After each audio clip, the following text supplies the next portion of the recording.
Korean Studio is having a Black Friday sale. Visit our website to access the best online Korean courses.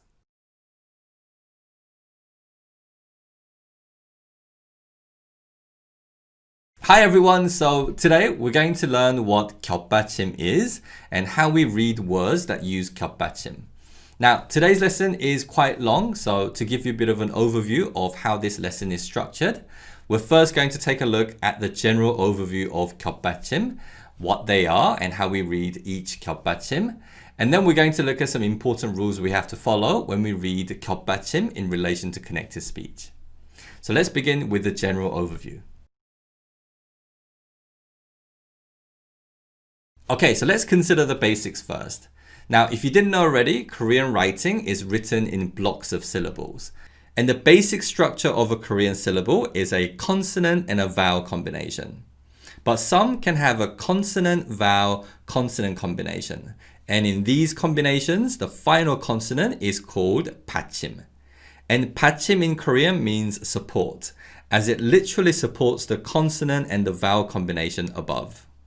Now, 받침 can be a single consonant, but we can also use two of the double consonants, 쌍기역 and 쌍시옷, as 받침.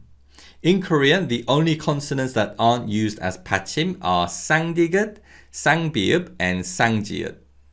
However, as well as these single and double consonants, we also have 받침 that are made up of two different consonants rather than one. And these 받침 with two different consonants are called 겹받침. 겹받침. 겹 is a noun that means layer. So the word 겹받침 kind of translates to layered support. And in Korean, there are altogether 11 different kinds of 겹받침. And the key thing to remember when we read 겹받침 is that we only read one of the two consonants and the other is silent. So for these 8 겹받침, we read the first consonant. And for these 3 겹받침, we read the second consonant. Listen to how these words are read. 넉, 넉, 목, 목, 앉다, 앉다, 얹다, 얹다, 갑, 갑, 없다, 없다, 넓다, 넓다, 짧다, 짧다, 골, 골, 돌, 돌, 핥다, 핥다, 훑다, 훑다, 많다, 많다, 끊다, 끊다, 싫다, 싫다, 끓다, 끓다, 닭, 닭, 긁다, 긁다, 젊다, 젊다, 굶다, 굶다, 읊다, 읊다. Okay, so let's first consider these 겹받침 where we read the first consonant. In general, of these 8 겹받침, 6 of these are not that common and are only used in few words. Some 겹받침 like 기역 시옷, 리을 시옷, and 리을 티읕 are only used in uncommon words, so we don't come across them that often in everyday situation. However, although 겹받침 like 니은 지은, 비읍 시옷, and 니은 히읗 are only used in few words, they're used in common words, and they can be used together with other words. For example, the verb 없다 can mean to not have or to not exist, as in there is not. So it's already a very common word in Korean. However, 없다 is also used in many adjectives like 맛없다, 재미없다, 형편없다, and 정신없다. So even though it's only used in few words, you will come across this 겹받침 all the time in Korean. Another 겹받침 like this is 니은 지읒. 니은 지읒 is only used in the verbs 얹다 and 앉다. But these verbs are also used in other words like 가라앉다, 내려앉다, 끼얹다, and so on.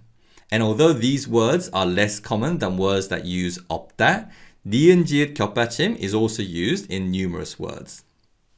And then we have 리을 비읍 and 리을 히읗. And these are used in many different words, and some of these words are very common in Korean. 리을 비읍 is mainly used in adjectives, descriptive verbs, such as 넓다 and 짧다. And 리을 히읗 is used in some common verbs in Korean, such as 싫다 and 끓다.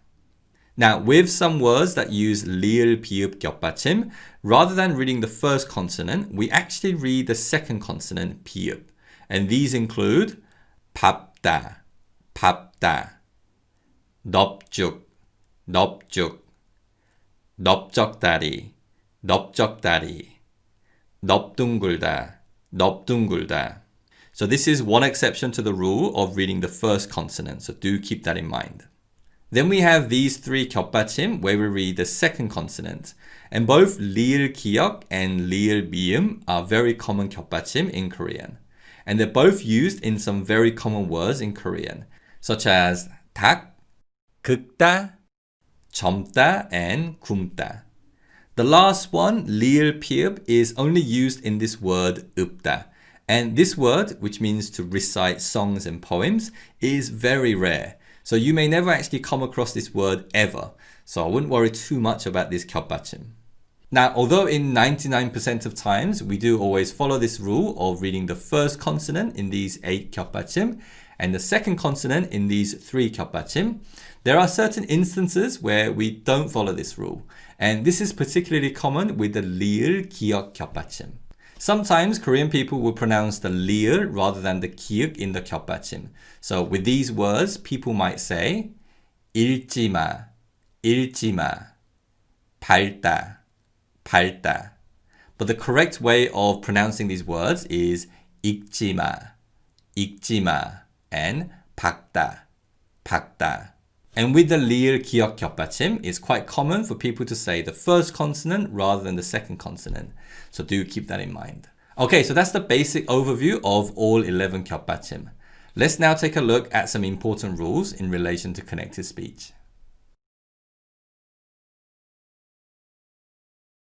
Now, when we read words that use 겹받침, and you may have sort of noticed this already, but if the syllable after the 겹받침 uses a consonant that has a tense consonant pairing, then that consonant is pronounced as its tense consonant pairing.